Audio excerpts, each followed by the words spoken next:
Hello, Angie Gerber here, and welcome to my podcast, Awareness. Once you know, you can't unknow.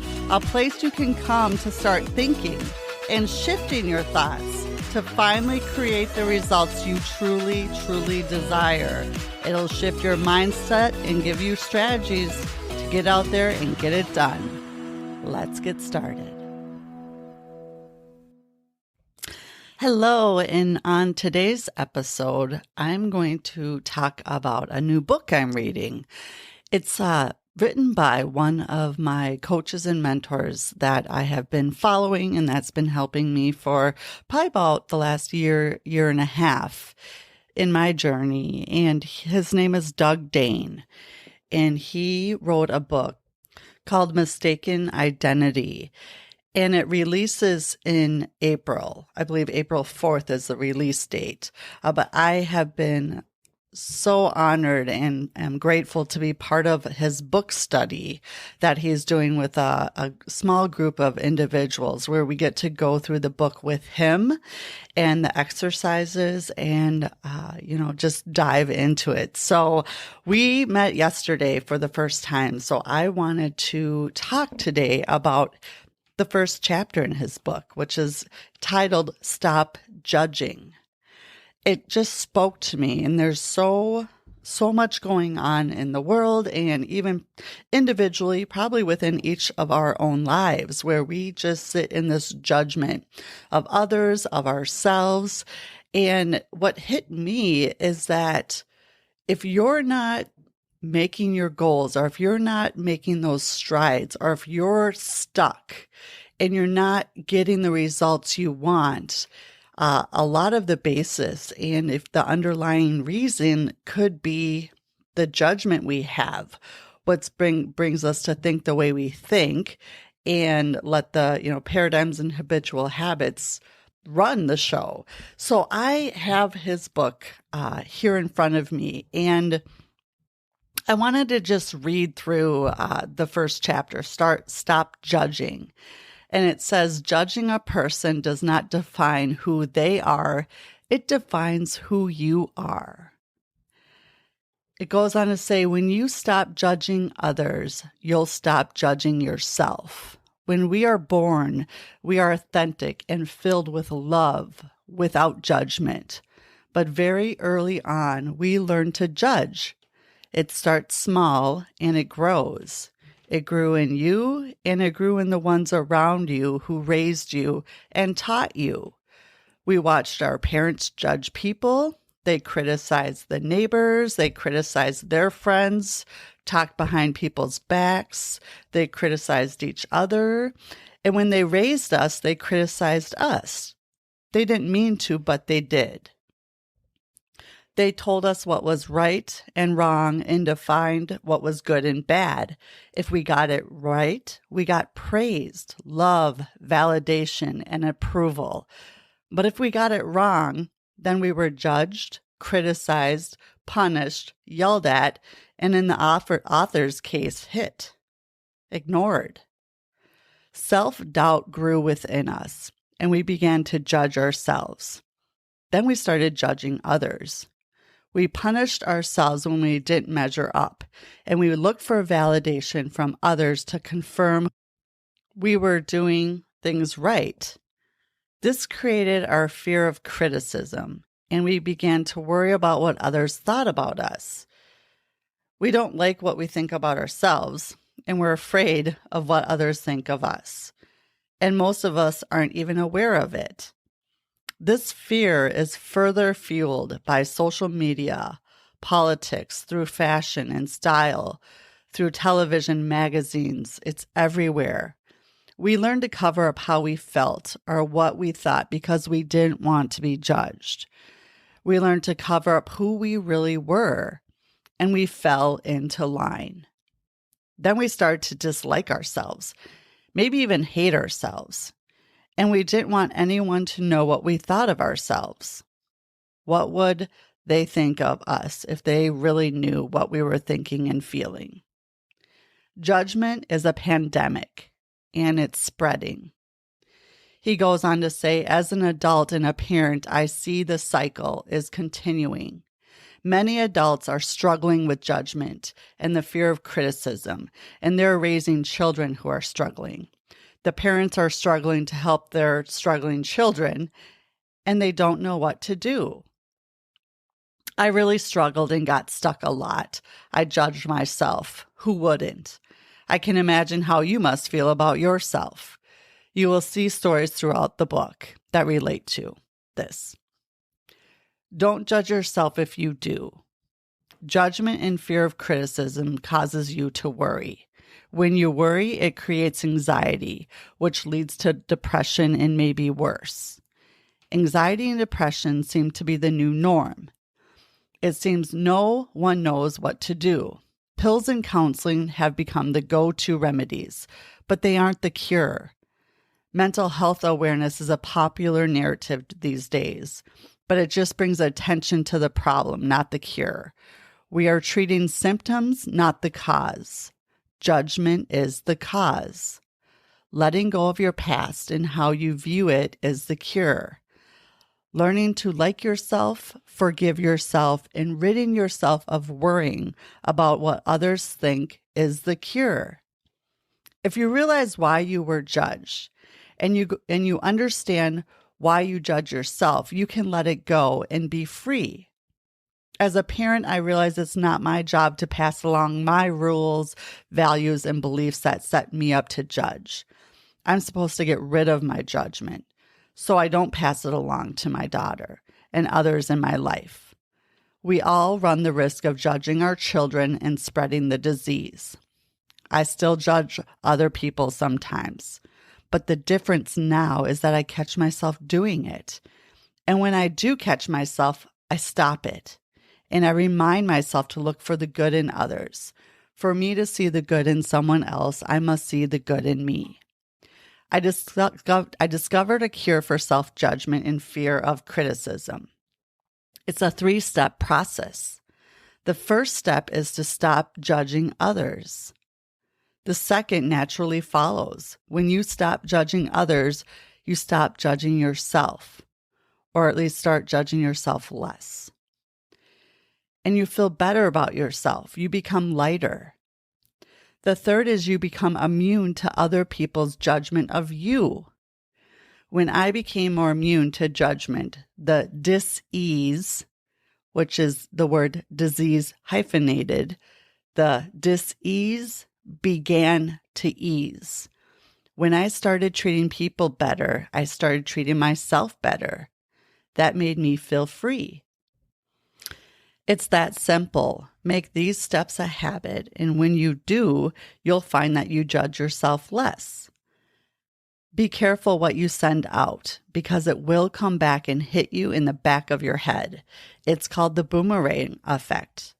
And as I started to direct more love and acceptance towards others, more love and acceptance came back to me. When we judge others, it's a reflection of how we feel about ourselves. I discovered there is good in me. The judgments I've made over the years created a dis-ease in me that had impacted so many areas of my life. I have now forgiven myself. I've forgiven those who have hurt me out of their own hurt, judgment, and fear. I was surprised how simple it was and how quickly things changed for me. My mission is to help rid others of judgment. If I can get adults to stop judging themselves and others, then they can be freer, and the people they judge will be freer. Then they can free their children from judgment, and then they can raise them to be healthier and happier.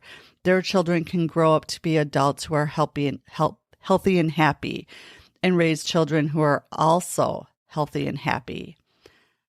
I figure it'll take 1 or 2 generations to help reduce enough judgment to create a better world. And Doug Dane in his book goes on to give action steps. Your first step is to stop judging. Make a list of things you judge yourself for.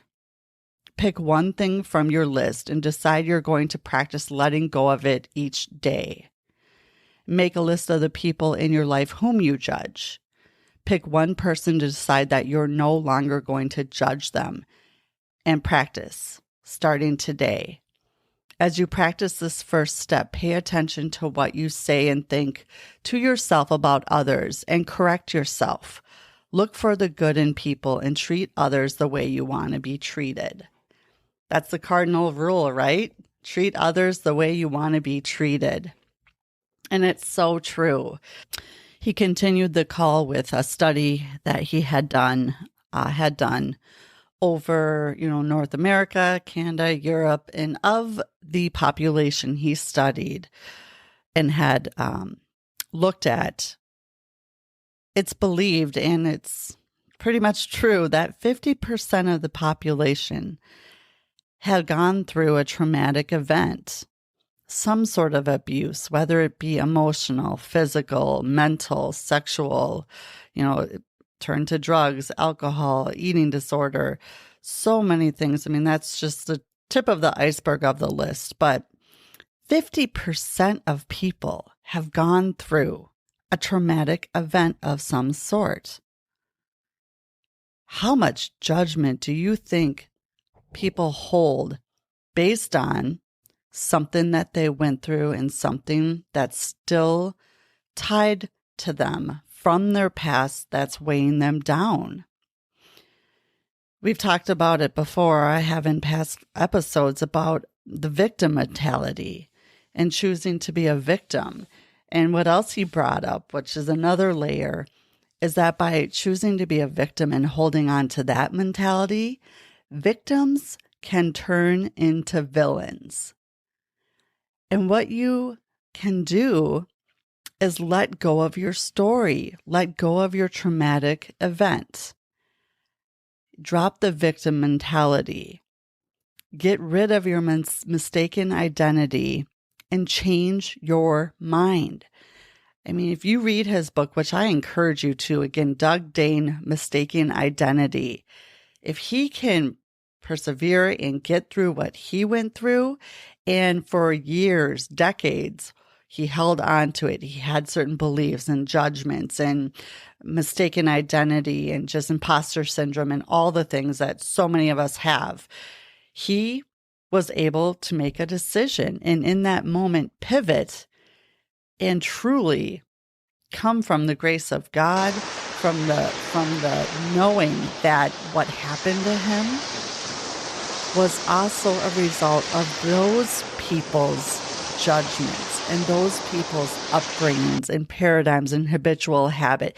And when you can get to a place spiritually, mentally, even physically, where you can go back and want to find these people to forgive them and to help them as he wants to, I mean, that is something we need to see more of.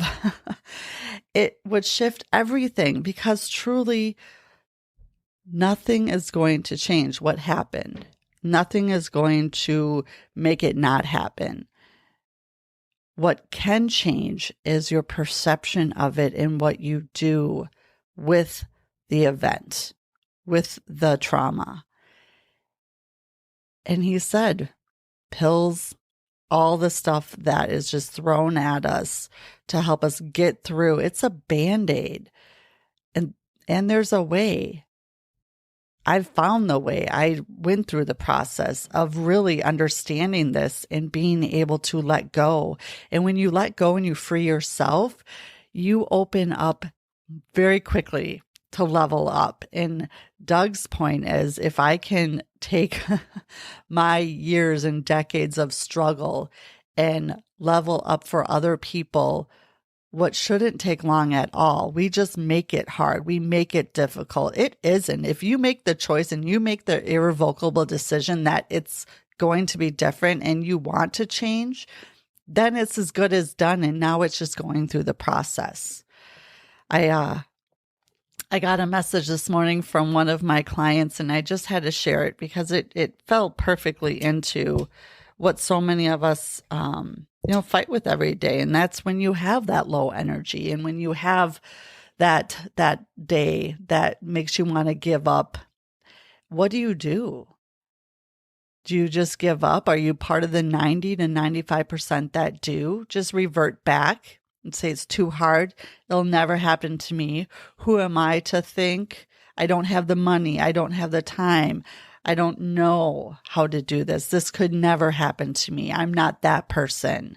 It's all our paradigms and habitual habits. So her message to me was, I wanted you to know yesterday I was having some really down feelings, giving up, not strong enough to face challenges.